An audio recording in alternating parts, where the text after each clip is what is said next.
Vamos lá. Sobre a primeira questão, presença de glicoproteína P é um fator relacionado a sítio de absorção? Presença de glicoproteína P, sim. Felipe, boa pergunta. A glicoproteína P é uma bomba de efluxo, é um transportador de efluxo. Ele é do tipo de transportador que gasta energia.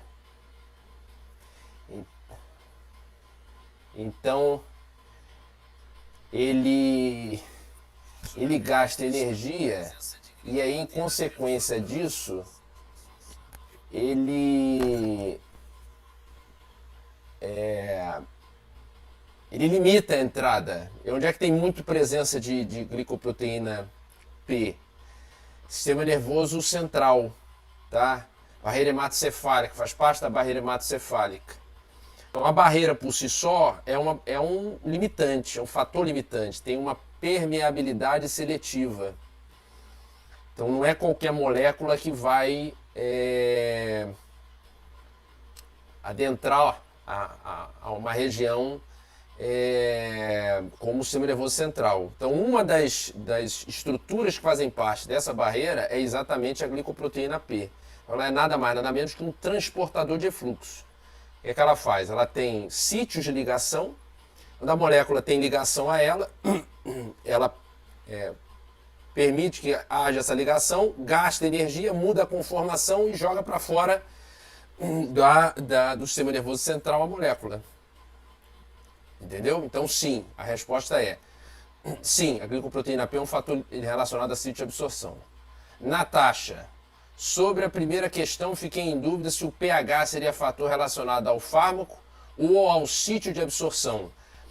O pH vai estar mais relacionado ao sítio de absorção, porque como a gente viu em aula, e como vocês estudarem em fisiologia, diferentes tecidos do corpo têm diferenças de pH, então tem variações de pH. O que vai influenciar em relação ao fármaco é o pK, então, que vai relacionar com o pH do meio. O pK do fármaco se relaciona com o pH do meio. Se você está dizendo limitações em relação ao sítio de absorção, você vai falar de pH. Se você está falando de limitações em relação ao fármaco, você vai falar pKa. Foi? É coisa que vocês vão mandando que eu estou vendo. Vamos a Lubes aí. Dos fatores relacionados ao paciente, só consegui pensar em alimentação. Pode-se falar também da atividade hepática? Boa, Lubes. Legal. Fatores relacionados ao paciente, gente, que limita a absorção. Então, como ela colocou, se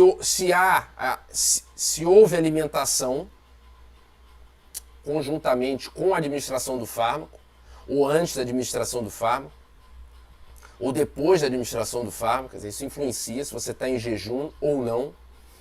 Outro fator que influencia em relação ao paciente, idade. Um exemplo, quando a gente falou da via transdérmica. Os idosos têm maior perda de massa, ou da via intramuscular, por exemplo, tem perda de massa muscular, já tem perda de células constituintes e, consequentemente, tem perda de lipídios da constituição da membrana também das células. Então, vai alterar a característica de absorção. Gênero, porque as mulheres sofrem muita influência hormonal, que vai alterar praticamente todo o processo farmacocinético, tá? Não só a absorção. O que mais? Espera aí que tá descendo aqui, deixa eu dar uma acertada aqui. Atividade, se você tem dano hepático, se você tem uma patologia hepática, renal, porque principalmente hepática e renal? Porque o hepático onde metaboliza e renal onde excreta. Então sim, vai estar também relacionado com o paciente, tá certo? Conveniência, adesão do paciente, isso vai estar relacionado à absorção. Se ele não aderir ao esquema,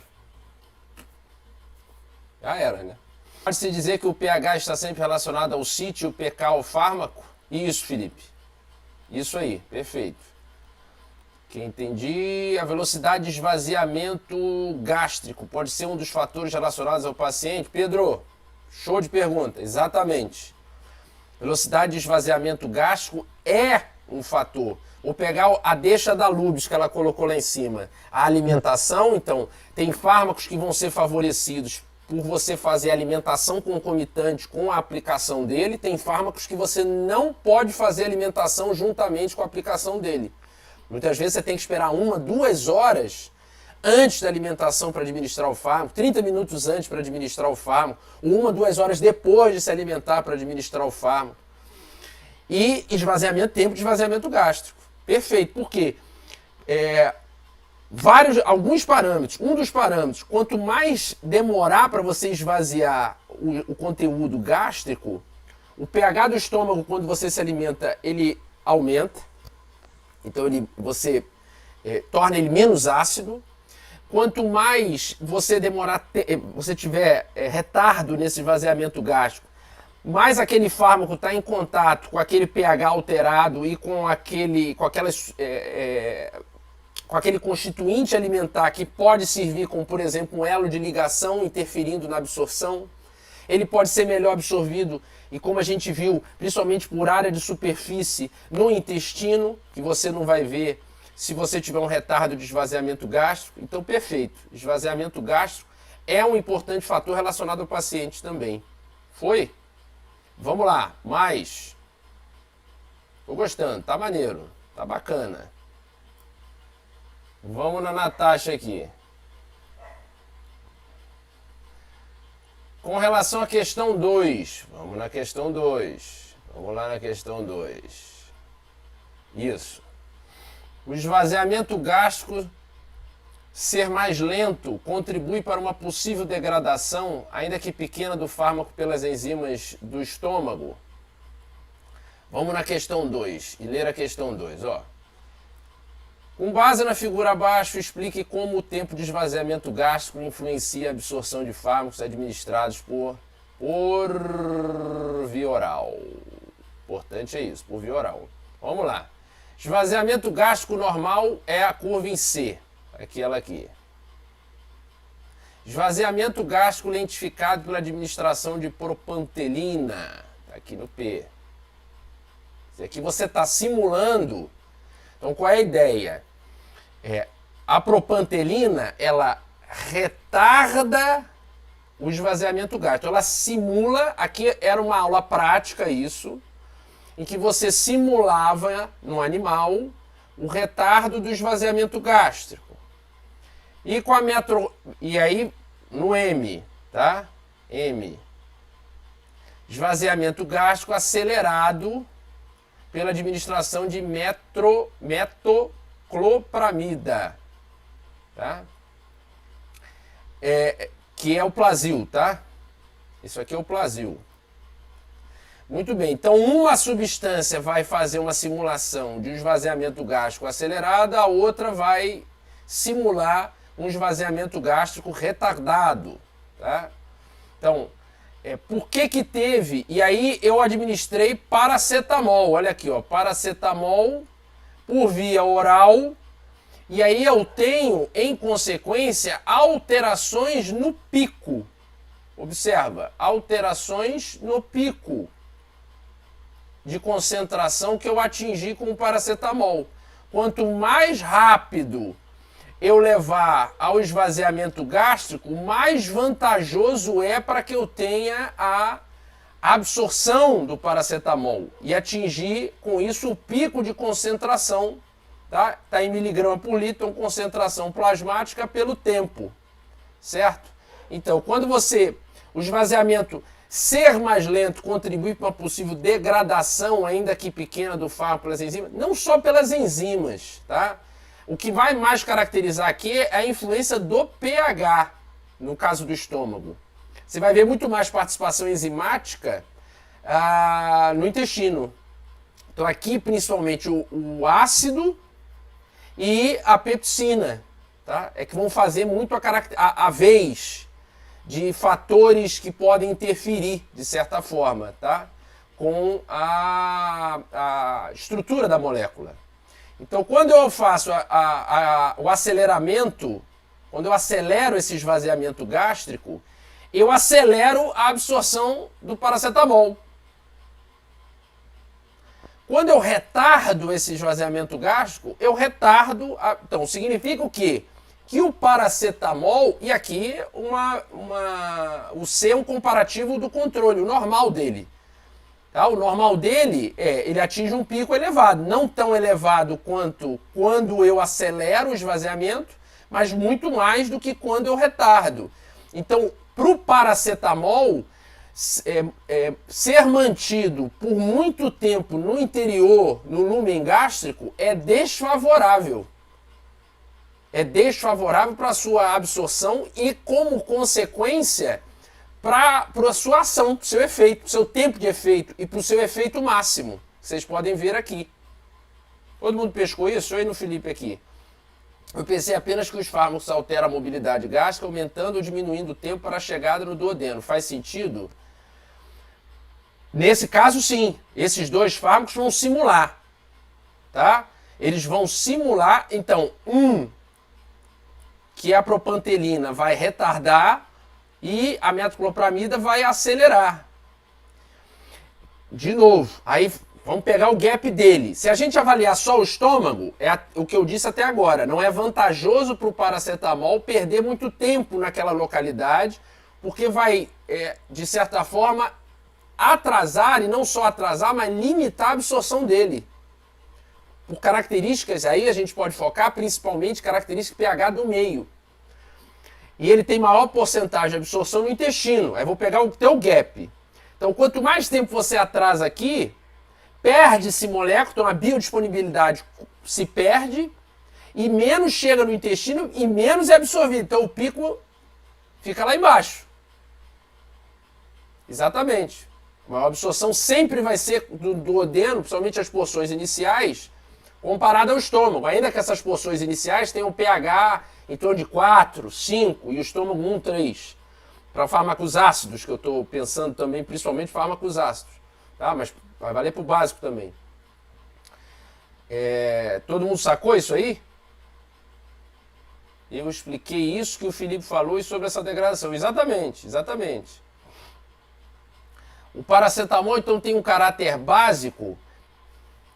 De certa forma, ele tem... Vou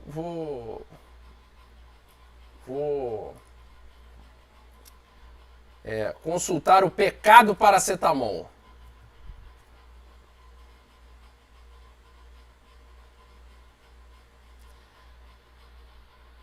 O pK do paracetamol, para vocês terem a correta informação dele, peraí, deixa eu achar onde tenho isso.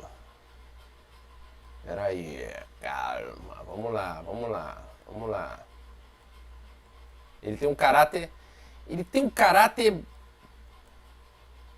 um pouco mais ácido, ele não é tão básico. Eu quero achar o pK dele. Mas lembre-se, independente do pK ser ácido ou básico, ele vai ser mais absorvido no intestino.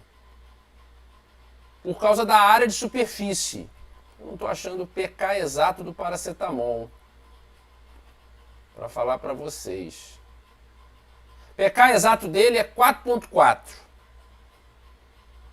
O pK exato do paracetamol é 4,4. Isso significa o quê? Que ele tem uma característica menos ácida do que muitos fármacos, ainda não é uma base, é um ácido fraco, mas se ele permanecer muito tempo no estômago, o pH do estômago é mais ácido que ele. Ele é mais básico do que o pH do estômago. Então ele vai se ionizar mais no pH ácido do estômago. Tá? E como consequência disso, quanto mais tempo ele permanecer ali, pior. Porque ele vai estar num pH mais ácido. Tá? Então, em relação ao estômago, ele tem um caráter mais básico. Em relação a uma linha de pH, ele é um pH de ácido fraco, tá? Mas ele é 4,4. Então, no estômago, ele tem um caráter mais básico e vai se ionizar. Foi? Felipe, essa característica de absorção se aplica ao paracetamol, não é uma regra geral para administração oral, é isso? Não. Vai depender da característica, do caráter ácido básico da substância. Vai depender do grau de lipossolubilidade da substância. Vai depender do conteúdo gástrico. A alimentação, se você tiver uma dieta rica em gordura e a substância ela é gordurosa, não vai favorecer, de certa forma, a absorção, vai retardar. Então tem situações que vão influenciar. Essa influência negativa do suco gástrico só ocorre em medicamentos básicos ou em todos? Não, você vai ver mais em relação ao pH nos medicamentos que tenham pK acima do pH do estômago. Então, acima de... pH do estômago vai entre 1 e 3, certo? Se você tiver para cima disso, você já vai ver influência, tá? Pode ser que para algum fármaco seja favorável o retardo... Sim, pode ser não. É favorável para alguns fármacos o retardo no esvaziamento gástrico, tá? Que mais? E essa menor absorção, quando se permanece mais tempo na região gástrica, tem relação com o metabolismo de primeira passagem também? Pode ter. Não toda a substância, mas sim, pode ter. Tá? Se ela tiver uma grande perda de metabolismo de primeira passagem, em consequência disso, quer dizer, aqui é como se você simulasse o seguinte. Deixa eu tentar explicar outra vez esse pedaço. Quando eu estou simulando aqui um retardo do esvaziamento gástrico, tá certo? Então, quando eu tenho um retardo do esvaziamento gástrico, o pK dessa substância é 4,4. Tá? Então, num pK de 4,4, o pH do estômago, vamos adotar 1,4. O que acontece? Se ela ficar muito tempo nesse pH, mais dessa molécula vai se ionizar. Tá certo? Quanto mais tempo essa molécula com esse pK ficar no pH do estômago, mais tempo ela vai... Quanto mais tempo ela ficar, mais ela vai se ionizar. O que acontece? A absorção é limitada. Tem um metabolismo de primeira passagem? Vai ter. Depois. Então, pode e vai influenciar? Pode e vai influenciar. Mas vamos pensar só nesse pedaço aqui. Estamos falando só parando no estômago. Aqui eu estou acelerando o esvaziamento gástrico, então menos da molécula vai ionizar, e mais rápido ela vai passar.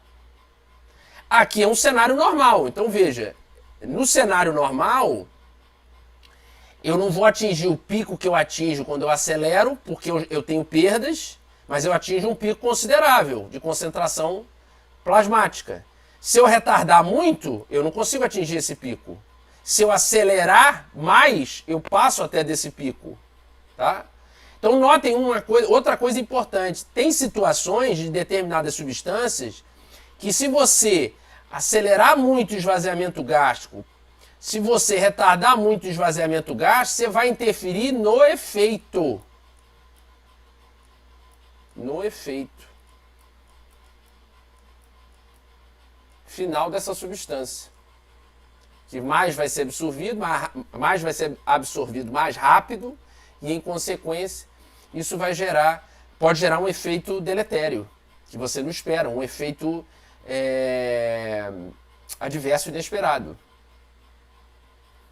Por causa dessa ionização no estômago, que a curva P não tem um pico e é mais constante no ápice. Curva P. Por causa dessa ionização. Oi, Amanda. Sabrina, o esvaziamento gástrico pode influenciar a ação de medicamentos cujo sítio de ação seja o próprio estômago?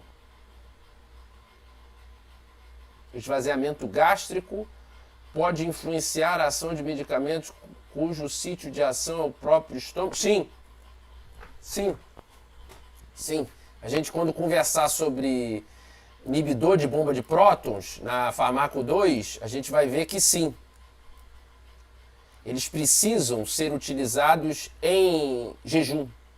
Então, eles precisam de aceleração do esvaziamento gástrico. Se você retardar, você dificulta a absorção deles e você faz mais ou menos uma coisa assim, ó, igual do paracetamol. Tá? Sim.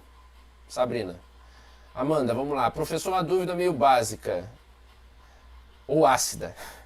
Aqui foi boa o trocadilho, hein? A substância ioniza quando o pH é abaixo do seu pK. Vamos lá. Bioquímica, perfeito. pK. Vamos aqui no pKa. Quer dizer, o que é o pKa? É o pH onde 50% da substância está ionizada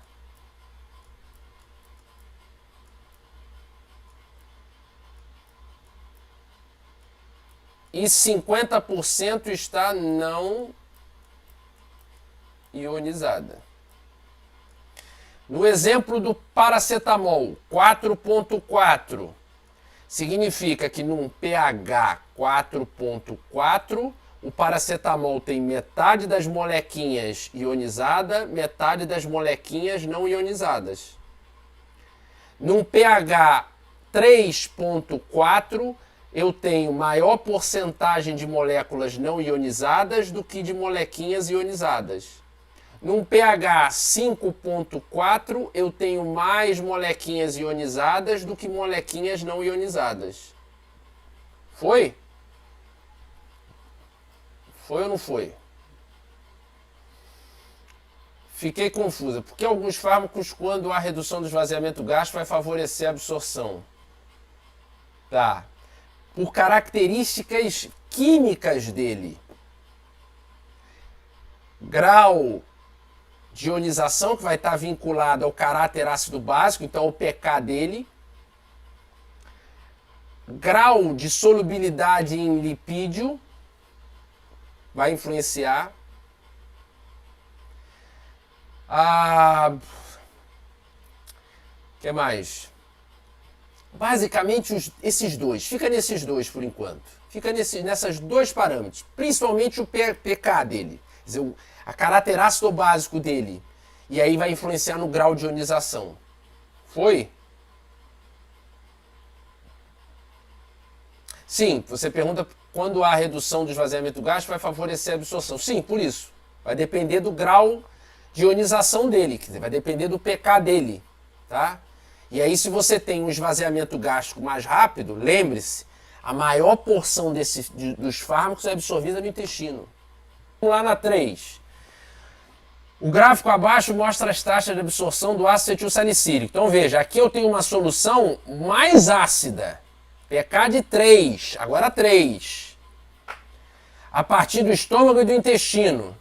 Explique a aparente discrepância, é a mesma coisa que a gente está discutindo, entre as taxas de absorção observadas e o que poderia ser esperado apenas em função do pH. É o que a gente acabou de discutir, Felipe está correto. Se eu pegar só o pH, aonde eu vou ter, vocês vão me responder. Eu só vou levar a comparação ácido acetilsalicílico aqui, só o pH. pH do estômago 3, pH do intestino 6. Aonde eu vou ter maior absorção? Fração de absorção. Fala para mim. Aonde eu vou ter maior fração de absorção? No estômago. Se eu levar em consideração a área de superfície, aí é o intestino, eu tenho a maior parte da absorção. Eu tenho a menor fração não absorvida em comparação com o estômago. Então eu absorvo mais aqui, ó, você está vendo em minutos? É pouquinho a fração não absorvida, ó, vai a 0. E no estômago você tem fração não absorvida e o tempo passa. Porque eu estou levando em consideração aqui o pH e a área. Agora, se eu só levar em consideração o pH, o gráfico seria o oposto. No estômago é praticamente todo no estômago sem nenhuma fração não absorvida. Todo mundo pescou isso? Pode dar um exemplo de algum fármaco que seja favorecido ficando mais tempo no estômago?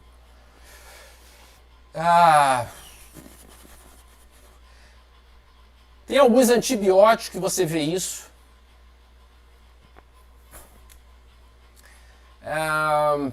Tem alguns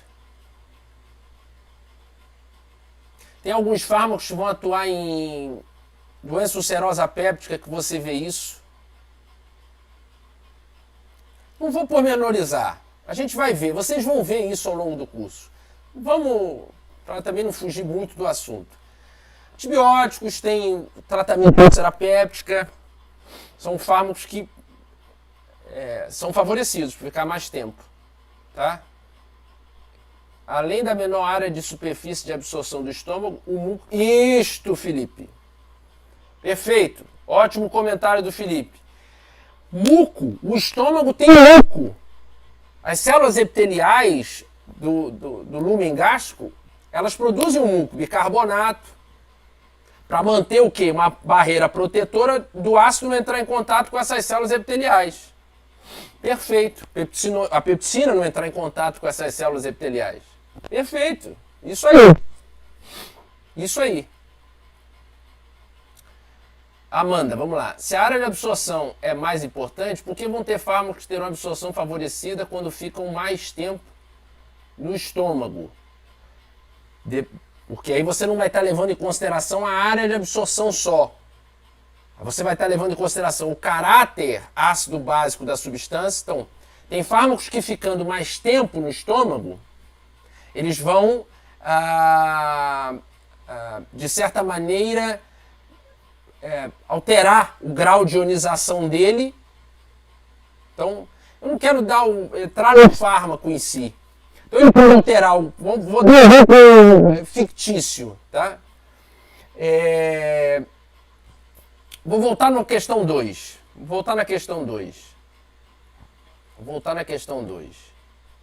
Tá? Então, se eu retardei aqui o tempo de esvaziamento gástrico. Tá certo? Eu retardando o tempo de esvaziamento gástrico, eu vou favorecer, ou melhor dizendo, posso favorecer a absorção desse fármaco, por exemplo, por um outro fator. Quanto mais lentamente ele for sendo liberado, ele pode fugir mais de, por exemplo, o metabolismo de primeira passagem. Ele pode, quanto mais tempo ele ficar no estômago, favorecer mais a desintegração dele, a dissolução dele. Quanto mais tempo ele ficar no estômago, eu posso reduzir a ligação à proteína plasmática dele. E aí, com isso, favorecer não só a absorção, mas a distribuição dele. Então, a gente não... Aí, de novo, nós estamos discutindo basicamente dois parâmetros, né? Área de superfície e pH. Mas não são só esses parâmetros que vão influenciar na absorção de uma substância e não só esses parâmetros que vão se relacionar com o esvaziamento gástrico e a absorção, a velocidade de absorção da substância. Porcentagem de desintegração de solução, relação com o metabolismo de primeira passagem ou metabolismo em geral, ligação à proteína plasmática ou proteína tecidual. O outro parâmetro que a gente já vai conversar, que é a distribuição, velocidade de eliminação. Então tem outros parâmetros que vão influenciar nesse aspecto do porquê para determinada substância e, lógico, o caráter da substância, caráter ácido, básico, lipossolubilidade, polar, apolar. Foi. Deixa eu ver aqui a Juliane. Então, pensando apenas no pH, no estômago seria mais absorvido porque pK da substância é 3, é isso? Certo. Na questão 3 aqui, vou voltar à questão 3. Se eu pensar só no pH, se eu pensar só no pH,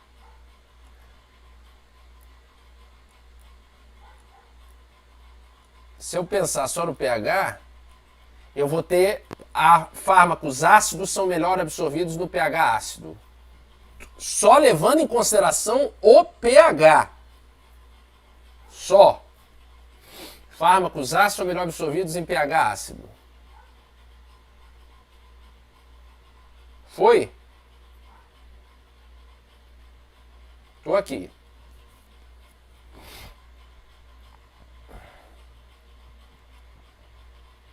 Todo mundo tá legal nisso aqui? Como é que é?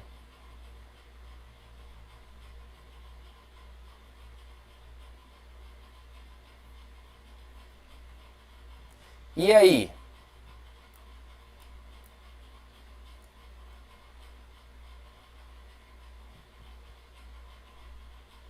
Todo mundo tá bem aqui? Vamos lá, vamos lá.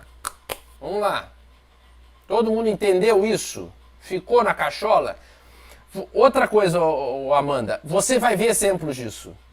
Por isso que eu não quero citar um fármaco específico nesse momento. Você vai ver exemplos disso. Fármacos vão ser favorecidos e você vai entender. Quero que você entenda, você e vocês entendam os conceitos básicos da coisa, sem falar nome de fármaco. Apesar que eu já usei exemplo de ácido salicílico, paracetamol, mas porque não tem como fugir muito disso. Mas guardem os exemplos que vocês vão ver, tá? Deixa a gente só acrescentar o conhecimento aqui. Os parâmetros. Todo mundo foi? Se quiser, repito. Vamos lá. Se quiser, eu repito. Todo mundo tem que dar ok. Podemos passar para o ED2? Só se tiver ok todo mundo. Mais alguma pergunta nisso aqui? Nós relacionamos basicamente os fatores que influenciam a absorção. Então, pH, área de superfície, tecidual,